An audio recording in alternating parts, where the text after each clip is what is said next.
कि जेठ च 7 वजाने 8 वजाने 9 वजाने इन्हां नूं कोई भार नहीं इहदे बच्चों नूं।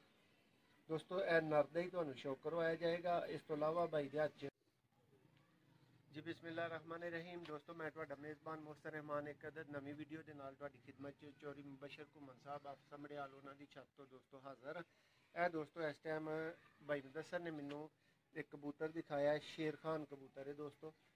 इसका नाम भाई होरां दे कोल शेर खान है दोस्तों। इसका रिजल्ट भाई होरां ने दस्सिया कि जेठ च 7 वजाने 8 वजाने 9 वजाने इन्हां नूं कोई भार नहीं इहदे बच्चों नूं। दोस्तों यह नर दा ही तुहानूं शो करवाया जाएगा। इस तो इलावा भाई दे हत्थ च एक होर नर मौजूद है। यह भाई धुम्मा उस्ताद होरां दा नर है। मुदस्सर भाई इसदा रिजल्ट जरा दस दिओ। बड़ा अच्छा उड़ता है जी, शामा तक आपी उड्या है जी। हाँ हाँ जेठ विच हुण बच्चे लै रहे हो जी, बच्चे ले आए। लो दोस्तों शेर खान दा शौक करो जरा।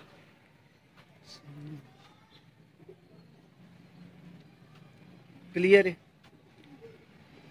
उस्ताद चौरी मुबशर घुमन आप समड़ियाल उन्हां दी छत तो दोस्तों शौक कर रहे हो शेर खान कबूतर दा। माशाअल्लाह जी माशाअल्लाह। दोस्तों यदि अख ते जरा गौर करो।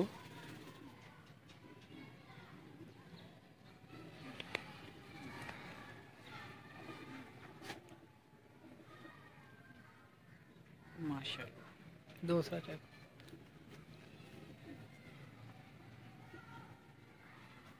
पूरा कुंदा आ रहा भाई। हाँ जी दोस्तों दुम वेखो यदी और ए खुशक तरीन और जामनी पंजे।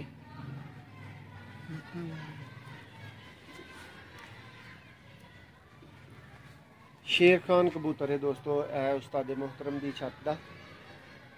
और तुहानूं दस्सिया कि ये शाम नहीं तरावियां पढ़ के बच्चे बिठांदा जे दोस्तों।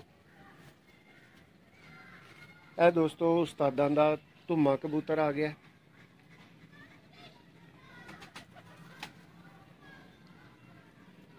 रोशनी चक भाई दिखाओ सही है क्लियर है। क्लियर है, रोशनी तो बिल्कुल टैडियां नहीं लगी। लो दोस्तों ए दूसरी अख है। दस्सर भाई है बाजियां च पै चुके हैं जी। जेठ तो उड्या जी, किदे खिलाफ उड्या है? आशिक हुसैन दे आशिक हुसैन साहब जी, लो दोस्तों ये उस्ताद आशिक साहब के खिलाफ आपी उड्या है। ए कबूतर खुद उड्या है। इन्हों ने 2018 च उस्ताद होरां नूं जित्तिया सी।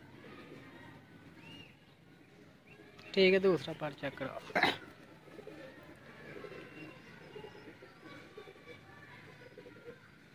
ठीक हो गया। दुम चेक करो दोस्तों यदी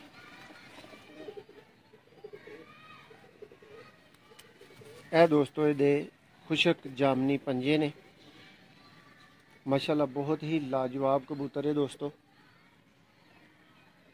ए वीडियो दोस्तों दोनों नारी इस वीडियो च तुहानूं विखाए गए ने और दोवें चैंपीयन छत्तां के खिलाफ चैंपीयन उस्तादां के खिलाफ दोस्तों ए नर उड़ चुके ने, बाजियां च हिस्सा लै चुके ने शेर खान भी और ए वाला धुम्मा भी दोस्तों।